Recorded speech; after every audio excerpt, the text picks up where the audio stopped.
آپ سارا دن مسجد میں بیٹھے رہو، قرآن آپ کے سامنے ہو، قرآن بند تصویر آپ کے ہاتھ میں ہو، درود شریف کی ڈالی آپ کی زبان پر ہو، منہ پر ہو۔ السلام علیکم۔ مولانا حنان صدیقی صاحب کا یہ بہت ہی پیارا بیان ہے، پورا ضرور سنیں۔ 5 نمازیں پڑھو، تہجد پڑھو، اشراق پڑھو، سورہ یاسین پڑھ کے گھر چلے جاؤ۔ اللہ کی قسم بے نمازی عورت کے ہاتھ کا پکا ہوا پراٹھا کھا لو، سارا نور نکل کے باہر آ جاتا ہے۔ کر نہیں سکتے، چلو کوشش کریں۔ میں تو ہر جلسے میں اللہ کی قسم جا کے روتا ہوں، یار مرغی نہ دو، چھوٹا گوشت نہ دو، بے نمازی کے ہاتھ کا کھانا نہ دو، بلکہ نمازی کے ہاتھ کا کھانا دو۔ اللہ اکبر۔ میرے سامنے آپ سے عرض کروں گا، اللہ اکبر، جن کا یہ شادی حال ہے سارے نمازی ہوں گے، پکوان والا، کوکنگ والا نمازی ہوگا۔ اللہ اکبر۔ میں درخواست کروں گا باورچی سے، شادی بیاہ کے موقع پر اللہ اکبر کھانا نماز پڑھ کے پکایا کر، کوشش کیا کر وضو کی حالت میں پکایا کر۔ تجھے کیا پتا تیرے کھانے کے بعد اس شادی حال سے نکلنے والی کئی عورتوں کا، بچیوں کا گھر آباد ہوتا ہے۔ ایسا نہ ہو کھانا بے نمازی کھا کر بے نمازی کے ہاتھ کا چلے جائے۔ تو قرآن سر کے اوپر رکھ، رب اکبر کی قسم ہے جب تک اندر کا نور نہیں جگمگائے گا قرآن کی رحمت تیرے میرے گھر کے اندر کوئی نہیں آئے گی۔ اگر حق بات کہتا ہوں مزہ الفت کا جاتا ہے، یار یہ ختم ہو جاتی ہیں، کہتے مولوی نے بلایا جب پتہ نہیں کہ فول بھگ کے چلا گیا۔ اگر حق بات کہتا ہوں مزہ الفت کا جاتا ہے، اگر خاموش رہتا ہوں کلیجہ منہ کو آتا ہے۔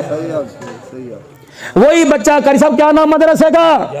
جامعہ شرفیہ سے جمعرات کے دن گھر گیا، یہ وہی بچہ تھا تہجد میں مسجد میں نظر آیا، یہ وہی بچہ تھا درود تنجینا پڑھتا نظر آیا، یہ وہی بچہ تھا سورہ یاسین پڑھتا نظر آیا، یہ وہی بچہ تھا 5 نماز تکبیر اولیٰ میں پڑھتا نظر آیا۔ لیکن رب اکبر کی قسم ہے جس دن گھر سے گیا باپ ساتھ آیا کہ مولوی صاحب حافظ سے بن گیا، لیکن نماز نے ایک بھی گھر جا کے کوئی نہ پڑھی۔ اس میں مولوی کا قصور نہیں تھا، نمازیوں کے ماحول میں نماز کا سجدہ ملا۔ جب گھر گیا ماں بے نمازی، باپ بے نمازی، بھائی بے نمازی، بھابھی بے نمازی، چاچا ماما بے نمازی۔ رب اکبر کی قسم ہے جب اتنے بے نمازیوں میں اس نے بیٹھ کے کھایا، 8 دن کی نمازوں کا نور ان بے نمازیوں نے چھین کے رکھ دیا ہے۔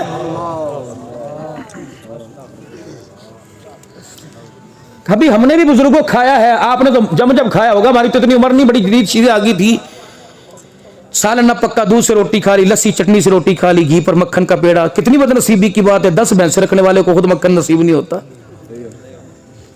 گائے کا دودھ، جانور کا دودھ نصیب نہیں ہوتا، ایک گلاس نہیں پی سکتا۔ اتنی حوث۔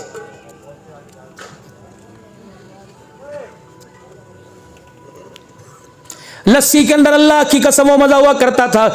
تندور کی روٹی ماں بہن لگا کے دیا کرتی، لال مرچوں کی چٹنی کا گوٹا کر کے دیا کرتی، لسی کا گھونٹ لال مرچوں سے تندوری روٹی کھا کر بکرے کے گوشت کا مزہ آیا کرتا تھا۔ کیوں؟ اس وقت آٹا گھونتے تھے اللہ کا ذکر۔ صحیح کہہ رہا ہوں؟ آٹا پیستے ہوئے سر پہ دوپٹہ اٹھتے، گرمی گرمی گرمی، بنانا پا کے عورتیں پھر دپیاں، پہلے تو چادریں نہیں اترا کرتی تھی، نہ آتی ہے ابا باہر بیٹھے، سورا باہر بیٹھے، کی کہے گا؟ مائیں بیٹوں سے حیا کرتی تھی، بیٹوں سے۔ پتر کمرے میں اچانک آ جاتا، ماں یوں کر کے سینہ چھپا لیا کرتی تھی، پتر آ گیا، بے شک اس نے سب کچھ دیکھا ہے لیکن غیرت ہوا کرتی ہے۔ کوئی دروازے پر آ جایا کرتا تھا، ست بسم اللہ جی آیا نو، سنا کبھی آپ نے نام؟